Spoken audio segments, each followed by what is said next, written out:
Hi. Hello.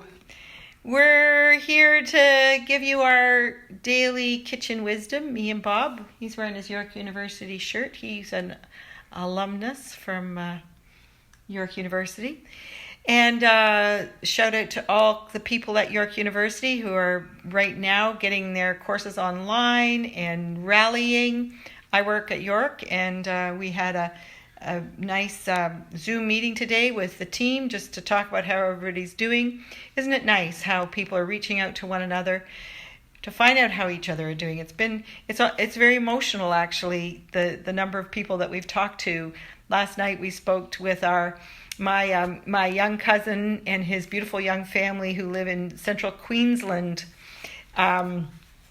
Australia, on a big ranch, and for them, isolation is normal. They're always isolated, but they wanted to reach out to support us. So, I mean, it's just the best thing that the way we're supporting one another, and I'm loving that. It's been an emotional day for Bob and I, and you know, the thing is, hi Tracy, hi Jackie, they're online, hi. We have things to celebrate, you know, despite all of this. People are having birthdays. I think there were a couple of birthdays today that I reached out to people. People are, a friend of mine just got, hi Jackie, a friend of mine just got accepted in U of T to start her PhD. Like, there are things to celebrate. You know, if you can, when you're picking up your groceries, you grab a cake mix to celebrate. It is such a thing. We celebrate with a little bit of something sweet. We all do that. If a cake mix is there's some good ones on the market, go ahead. Use a cake mix. Make a treat for your family. Tonight I'm going to make a treat. We're going to make carrot cake. It's the most requested cake. My son-in-law Darren, like, his number one favorite. Other than butter tarts, I would say it's Bob's number two favorite treat. And it's I love carrot cake. We try carrot cake everywhere we go. We had carrot cake for our wedding cake. And wherever we go, we try the carrot cake. And I've tried many, many recipes. And my son-in-law says, stop it. Don't keep changing it. I like that one out of the joy of cooking. Make that one. So that's the one we're making tonight. This is also the easiest cake I know how to make. So we're on for it. All right. I'm going to turn the camera around. I'm going to give it to Bob. And here we're going to start. Okay. You going around there, Bobby? Yepper. Here I ghost. And the only thing we've done in advance is I got out all of the ingredients, which actually, if you're baking, the best thing to do is get out your tools and your ingredients before you start. You won't be so frustrated. Just go ahead and get them out. And I got Bobby to grate up the carrots. You're going to look at that. That's 3 big carrots. That's way more than the recipe calls for, but that's how everybody likes it. Okay. The recipe is, like I said, really, really simple. And as long as you've got the ingredients, you can make this. And everybody's going to think you're amazing. Which you are, by the way. You already are. Whether you bake with from scratch or with a mix or buy it at the store, you're amazing. So 1 1/3 cups of all-purpose flour. 1 1/3 cups. These are dry measure cups. They are the easiest to use. You can use wet measure. It's not quite as accurate. The most accurate actually is to weigh your ingredients, but in North America, most of our recipes give the amounts in volume rather than in weight. European recipes and British recipes give it in weight, and they're actually better recipes because weight is more exact. It says in the recipe 1 cup of sugar. As you know from my other, if you watch any of my other videos, I always cut the sugar in half. Always. It is better. It's tastier, and you're controlling the amount of sugar. Sugar is not doesn't have anything to do with the way the cake rises or anything like that. So you can cut it back and not change the chemistry of this at all. It has nothing to do with the chemistry of the baking. A teaspoon of baking powder. This is chemistry. The baking powder and the baking soda. This is where you get into a little bit of chemistry. 1 teaspoon of baking powder. 1.5 teaspoons of baking soda. 1.5. Now, while I half the sugar, I go for 1.5 times the spices. 1.5 times, or maybe even more than that. This is a brand new cinnamon. I was out of cinnamon, so I got a brand new one here. And I got lots. Because a big one like this costs $8.99. The little bottle costs $6.99. No contest, right? If you're gonna make cinnamon toast, if you're gonna make put a little cinnamon on your coffee, whatever, you know, you're gonna use the cinnamon. So go ahead. So it says a teaspoon. I'm gonna put about 1.5 teaspoons of cinnamon.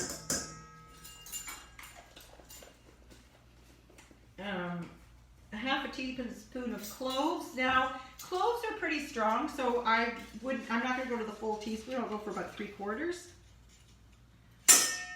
I really like cloves. A lot of people don't, so be careful if you don't like it. Don't put it in if you don't like it. It's one of those things, like cilantro. Some people really hate cilantro. Anybody out there? You can tell me if you hate cilantro. Some people think it just tastes like soap, and they can't stand it. And don't put it in their food. And you know, there's no change in that. And I think it's the same with clove. There's much I don't like. Did you see that there was a thing going around on Facebook about what the things that you don't like?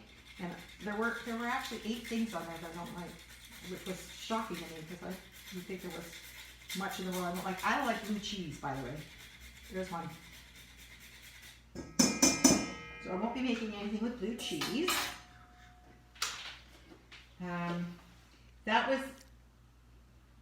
Were you wondering what that was? That was allspice. That wasn't allspice. That was nutmeg. Nutmeg is best if you buy it whole and grate it. That's what that was. You can buy it ground, and that's fine. I like to do it that way. And then some allspice. I have allspice in here. Again, about 3/4 teaspoon of allspice. Oh, I love the smell of these things. And a little bit of salt. A pinch of salt. And we're going to just mix that up with the whisk. That's all incorporated. Now, unlike most scratch cakes, carrot cake does not require the beating of the butter and the sugar together. The sugar's right in there with that. It's not a butter cake at all. It's an oil cake. So what we're going to put into the other bowl is 2/3 of a cup. I didn't get out my other measure. I'm going to cheat and use this one. 2/3 of a cup of oil, vegetable oil.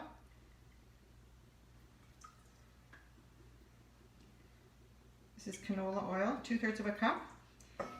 And 3 eggs. Now, eggs fluff up best if they are at room temperature. Because we keep our eggs in the fridge, my friend Anna gave me a trick to get them up to room temperature fast. Put them in a bowl of warm water. Of course. That seems easy. Just go right into the same bowl as the oil.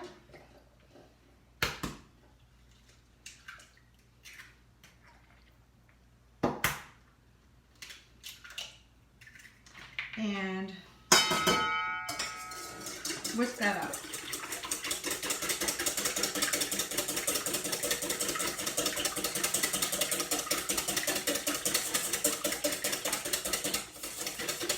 And that's all there is to that.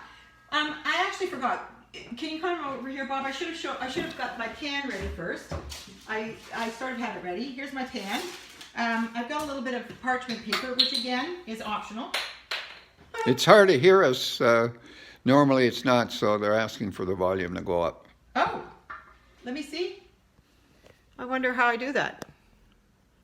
How's that now, folks? Is that better? Is that better? Yes? Okay, so... No answer yet. Okay, so I'm going to oil the pan. I just use a brush. You can spray it with Pam if you want. I gave up using those sprays because I don't think they're good for the environment. So I just put a bit of oil on my pan. I put a bit of parchment paper, which I've cut to size. Again, that's optional. You don't have to use parchment paper. It helps it to come out nicely. And then oil on top of the parchment paper as well. Just a little bit of oil. So now my pan's ready. I just want to have that ready for when we're all set. Now, I'm just going to get a nice wooden spoon here.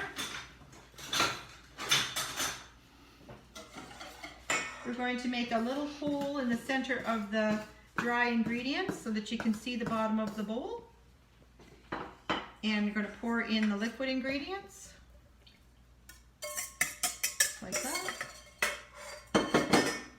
Give that a light stir, not too much, till it's incorporated.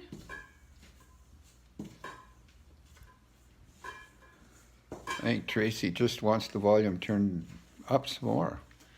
Tracy, I don't know how to do that. I've got my phone right up to the top volume.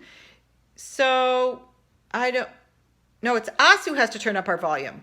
Okay, go ahead. Turn it up. Hi, Laura. Okay, so she listens to you more than she listens to me. Until the flour is just incorporated, you see here?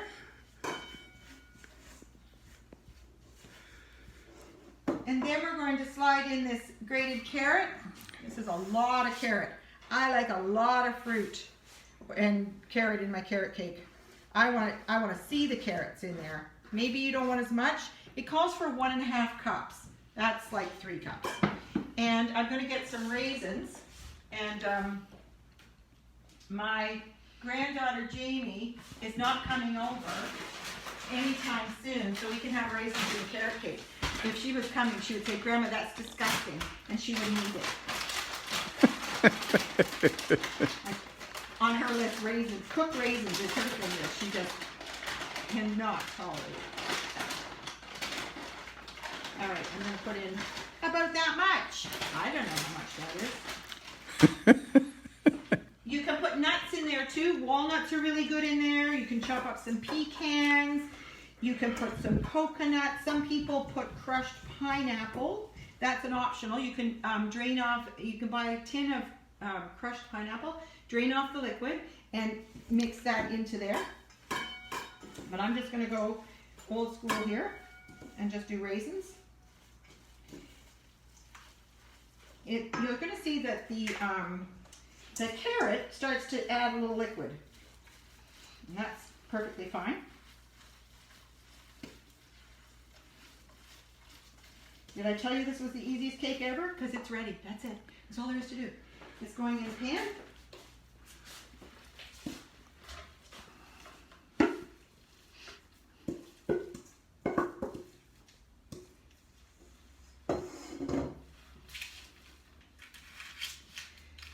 The other night Darren was watching, and my son-in-law, and then he also watched Making Stock. He said, "I had no idea how easy it was." So Darren, if you watch this, I don't think you're watching now, but you might watch it later when it's recorded. You can make your own damn carrot cake.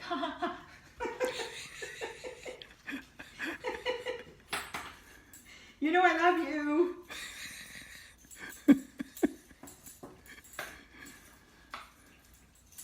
Okay, smooth out the top, and it's going to go in the oven.